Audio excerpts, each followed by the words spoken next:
South Africans suffer from a huge sickness, a desperate need, a constant thirst, the biggest hurdle that stands between them and a better life and a better tomorrow. All the time and every time, South Africans are constantly looking for a savior. South Africa is a country riddled with many types of problems that affect almost everyone in every aspect of their lives. Whether we speak of crime, economic opportunities, safety, and general daily problems in every sector of service delivery, the most apparent fact about these problems is that the citizens have an extremely low track record of taking up the necessary initiative to solve these problems or to effectively hold those who are responsible to account. South Africans are very passive, disinterested, and defeated when it comes to meaningfully rising up, even though these problems are blatantly staring at them in their faces. But as soon as an individual comes along and purports themselves as a leader, without any hesitation or scrutiny, the masses cannot help but thirst over that individual. Think about how many times you have heard people say such and such for president, just because they seem to have some knowledge about a societal ill or an issue. This speaks to how weak people feel they are. Anyone who does a single interview or video about something that may seem like it's a great articulation of a problem we face, that person is looked at with the admiration of a hero. I mean, at one point it was Julius Malema. Capital suffers from a mind of a rat. They think if there's going to be an uprising, it's only the ANC which is going to be overthrown. They don't know that we will start with them. Here in Santenia, our people will just walk from Alexander, just across the street, open the fridge, and just mess themselves with cheese and everything else they find in that fridge. We're not going to say it diplomatically. Then it was Nhlanhla Lux, then it was Gayton Mackenzie. Now post the formation of Umkhonto weSizwe Party, it became President Zuma, and now most recently, it's General Nhlanhla Mkhwanazi. This type of desperation is very concerning. In fact, it's very sad. It means people are easily gullible and are open to exploitation. This holds true even in the religious space. We have had a bunch of famous, useless, and unnecessary pastors who people have loved more than they love their own families, to a point where people believe these pastors can heal and change their lives. These grown-ups had adults in a chokehold. Imagine grown-ups with children calling a preacher father or papa. As we speak, one of these saviors have fled the country because of legal issues. One is dead broke and desperate. Another has been deported with serious legal implications. And another one is disgraced due to serious allegations and joining the political space. Not only is this embarrassing, but it's shameful and heartbreaking. Now, I don't know exactly where this stems from, because historically, if you look at the era of the 60s, 80s, 70s, South African citizens were very active and challenged the injustices head-on by themselves. Yes, organizations such as the ANC, PAC, and AZAPO, amongst others, were always around and mobilized people, but people never really waited or seek the approval of any leader or organization to make sure they affect change and that they change their lives. This is something that has obviously faded away. South Africa has been faced with many issues and ills, some of which are new, some of which have been brewing for tens of years, some ever since the arrival of foreigners from across oceans. But for over the past couple of decades, we haven't had a solid movement or resistance that was organically pushed by the ordinary citizens. Now, yes, people have protested and complained about a few problems, but largely these protests are usually just a tantrum or a vessel for temporary anger regarding issues that are mostly local and community-based, ultimately followed up with a sense of defeat and hopelessness. I cannot remember when last the masses rose and actually confronted these problems that are fundamental and embedded in the fabric of our society. South Africans used to be a people with a purpose and pride. Look at how they defied the system with the Sharpeville massacre. They came together as a community and stood up for themselves the best way they knew. They did not wait for a single person who claimed to have all the answers. They did not wait for an organization. They knew that they only had themselves and that was enough. I mean, they chose the possibility of death because they knew that was the possible price to pay in order to attain what was desperately needed. In 1976, the children of Soweto stood up for themselves, and the ANC was very critical and was not in support of the students' resistance and protest. Yet today, they always position themselves as the leaders of that movement, knowing how the population will automatically associate these victories of the students with the ANC. Now, I have a theory that all of this apathy and constant hunger for a savior dates back decades, and that the biggest reason it exists is because of everyone's biggest hero and savior, Nelson Mandela. If you look at who's positioned as the main leader of the struggle and who is the person who receives all of the credit for the dawn of democracy and equality, you soon realize that he has turned into a soul savior. Much like Jesus, even though he was in prison and the people who applied the effective pressure were actually the people who weren't in custody, such as Winnie Mandela, Chris Hani, Oliver Tambo, and the masses themselves who played the biggest role. I believe that ever since that day, people forgot about themselves. They forgot about the power they possess and psychologically handed it to the individuals who stepped up and claimed to be leaders. This is why every now and then people become irrational groupies when they say, lead us, so and so, we are ready, become the president, things will be better if you are at the helm. This is not only sad, but it's shameful. I mean, if you look at the current political climate, we soon see how this is an actual phenomenon. We have almost 50 political parties. Probably 80% of them were formed in the past 10 years. This means that the founders of these parties noticed that the voters are in desperate need for someone who they will believe in. This speaks to the heartbeat of society. People know exactly what their problems are, but have mentally outsourced the responsibility of fixing their problems to these saviors. Without any person who's positioning themselves as a leader, society is lost and the thirst rises. The recent case of Nhlanhla Mkhwanazi seems like a prime example of such thirst. Now, this one is a bit tricky. General Nhlanhla Mkhwanazi seems like he's doing a good job of fighting crime and being the best policeman he can be. But the lines become very blurred, as I've mentioned. The recent press conference he held was the perfect dose and taste to properly quench the thirst of the South African masses.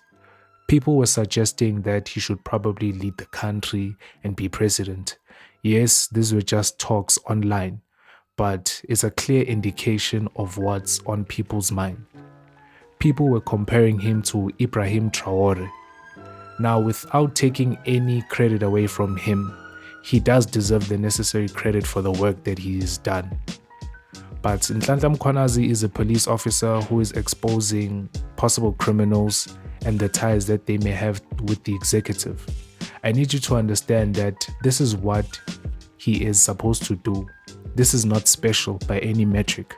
He is simply doing what is outlined within his job description, to act on evidence he finds against anyone. Let's keep in mind that some of his claims are yet to be tested and fact-checked because he has a track record, but people believe just because of that, everything he says will be the gospel truth.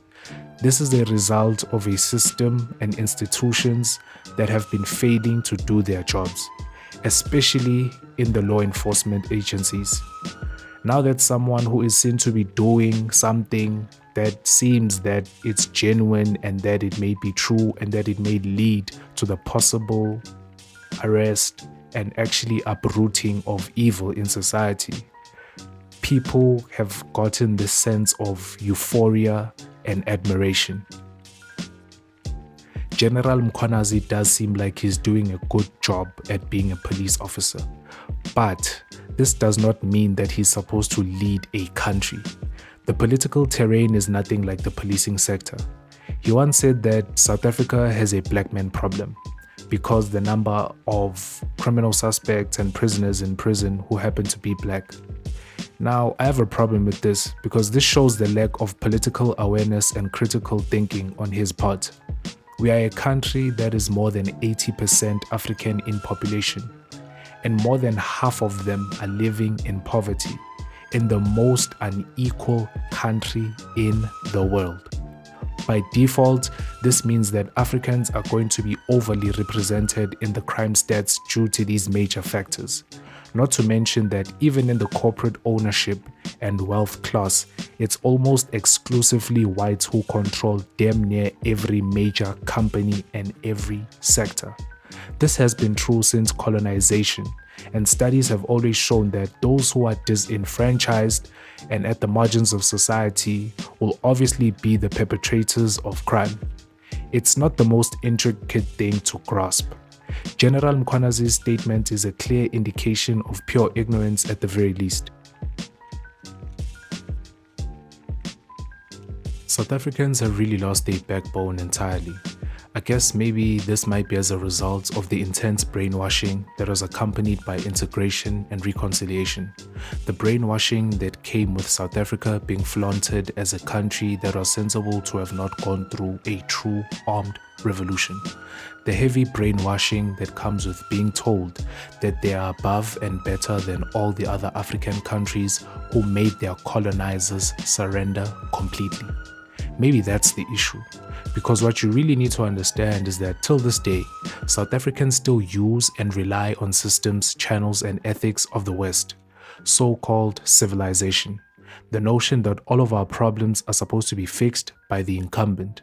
The heavy reliance on these systems such as voting, being regulated by the IEC, giving the final word to judges who are appointed by the government officials who are also funded by the wealthy ruling class who has been that for over 100 years. These elites and rulers have always successfully brainwashed people with the idea of what success looks like. As long as you have a job and are able to afford to buy a few things of luxury and privilege, you should be grateful for the life that you live, even though you could be living beyond your means and your entire life could be funded by debt.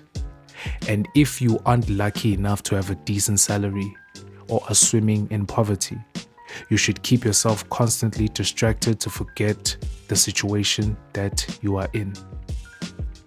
Another huge factor that I give credit to for this thirst is fear. South Africans are probably the most fearful group of Africans when it comes to sanctions, the World Bank, the IMF, United Nations, and the good old US of A. The institutions that are constantly used as scare tactics whenever people in this country try to make changes. We are always told about these faceless investors and markets and how they feel. And if not, we get threatened that we will be exactly like Zimbabwe. And the saddest part of this is that the masses have bought into this idea fully, to the T. It's funny because when you look closely and break things down, you notice how it actually benefits the so-called investors to hire the least amount of employees as possible, because this means they lower their company expenses. Look at the fast food industry and how they've applied this. They've added automated menus to replace cashiers, for instance. We are often told that these investors would love to invest here, but are hesitant because of the conditions and corruption. This type of talk seems like people genuinely care about South Africa when they don't. Because if businesses cared about lives, they would be doing better right now.